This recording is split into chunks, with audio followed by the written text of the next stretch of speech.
আমি দেবরাজ ইন্দ্রকে কথা দিয়েছি স্বর্গের অপ্সরা ধন স্বর্গে আমি ফিরিয়ে দেব।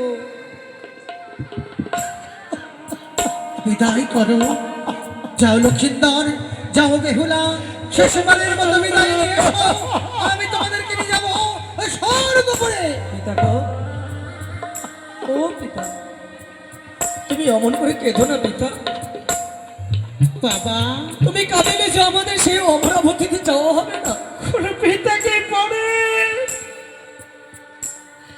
কোন সন্তানকে হাসি মুখে বিদায় দিতে।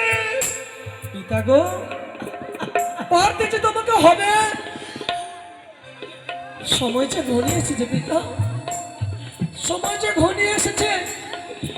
12 বৎসরের জন্য আমরা ছুটে এসেছিলাম মর্ত ভবনে, আজ যে 12 বৎসর পূর্ণ হলো। তাই বলি আমাদের বিদায় করে পিতা।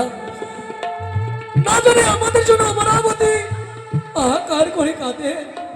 সেই অমরাবতীতে আমাদের দেবরাজের কাছে যে আমাদের যেতে হবে পিতা গো। তুলে যাও, সেই দেবীর হস্ত আমাদের তুলে দাও পিতা। আর তুমি কেঁদো না। পিতৃ মাতার স্নেহ ছায়া পরিত্যাগ করে যে চলে যাবে আছেন দেশে। কে আমাকে পিতা পিতা বলে ডাকবে, কে আমাকে সান্ত্বনা দেবে। এক এক করে ছয় বৌদি ছয় তারা থাকলো চম্পকন রাজপ্রাসাদে। তাদেরকে নিয়ে সুখে থেকো। সময় যে ঘনিয়ে এলো পিতা, সময় যে সংকীর্ণ। তাই বলে সবার মনে ক্লান্ত, সবার মনে দুঃখ না দিয়ে তুমি এই মুহূর্তে আমাকে তুলে দাও। আমার মাজনের হস্তে তুলে যাবো সেই অমরাবতীতে। ছায়া বেলাখা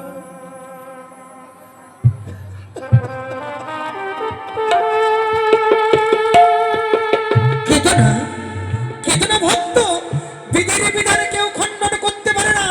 তবে কথা দিচ্ছি, মর্ত ভুবনের মাটিতে যখন তুমি মা বলে আমায় স্মরণ করবে, লক্ষিন্দরকে পাবে আমার ডান পাশে, বেহুলাকে পাবে সর্বদাই আমার বাম পাশে।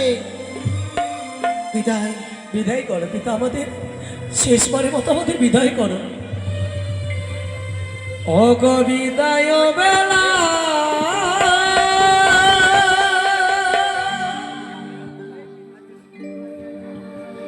রেখে গেল বাবা।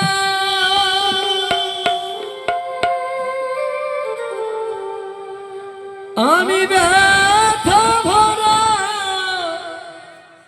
আখির ও গো বাবা, ব্যথা ভরা আখির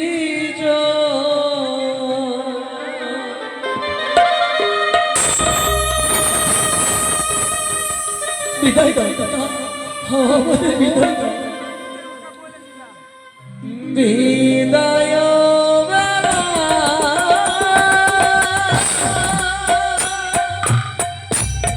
রেখে গেল বাবা, ব্যথা ভরা আখির ও গো বাবা, ব্যথা ভরা আখির ও গো বাবা, ব্যথা ভরা এসো, এসো বেহুলা লক্ষিন্দর।